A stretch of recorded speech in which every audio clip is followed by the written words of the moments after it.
paminaw sa nato may gala si Representative Suntay. Sayang objection nga gipalagan dayon ni Ridon.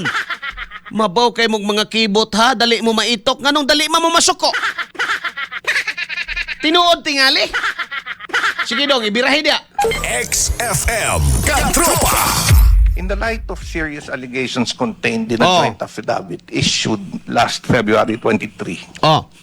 that has been reportedly transmitted to the Office of the Ombudsman, there have been allegations that some members of Congress nakatanggap ng envelope, nakatanggap ng boleta. Suko si Ridon ani bay? Ito'y naibigay, hindi sa opisina, sa townhouse. No, let me finish. There's a This is not an allusion order to prejudge the veracity of the allegation. Honorable Suntay, there is a point of order. This is also a point of That order. is the highest hierarchy among all the motions. Hierarchy. No, Oh. Madam Chair,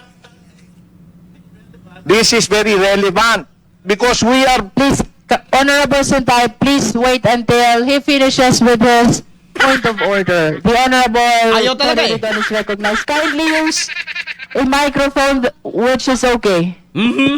Madam Chair, the speech of our distinguished colleague is absolutely Suko, relevant may to the gala. question of sufficiency of form and substance in the matter, and more importantly, my understanding of what he's stating today So palagay is siya. that he's probably accusing members of Congress, Ba ni mo.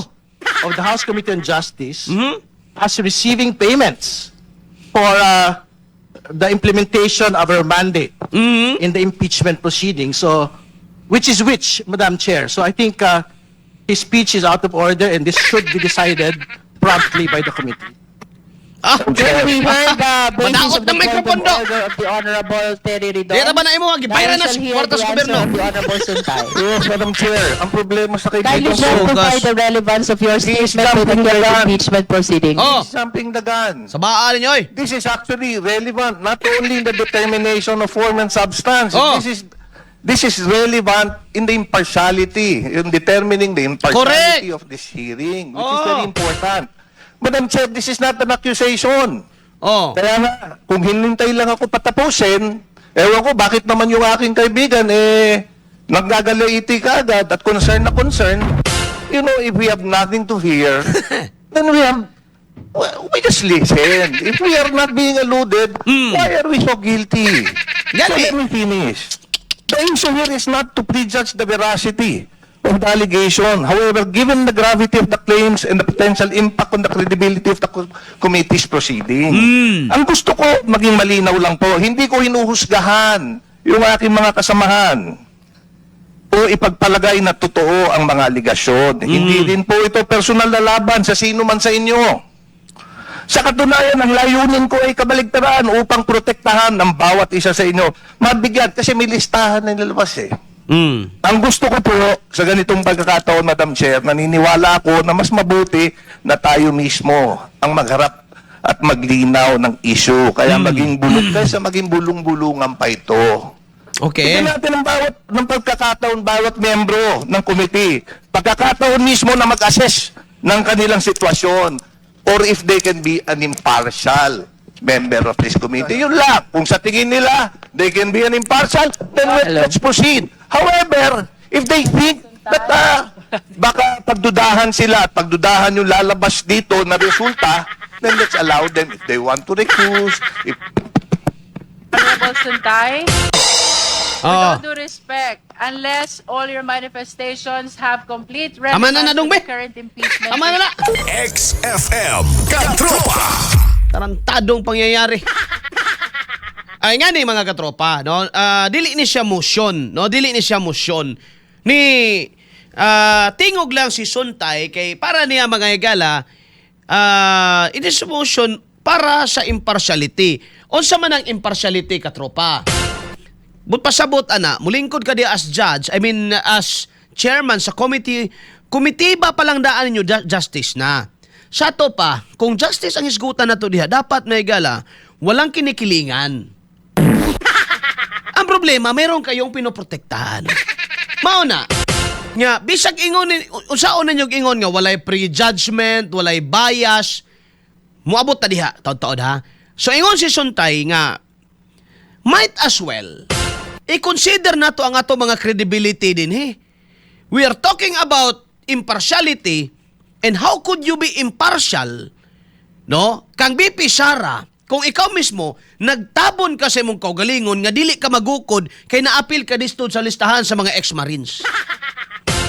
Most of them, nila diha may gala nga naa diha, sila Abante, gamit-gamit pa ni mga igala o Biblia ni kalamian ni mo isos Biblia oy.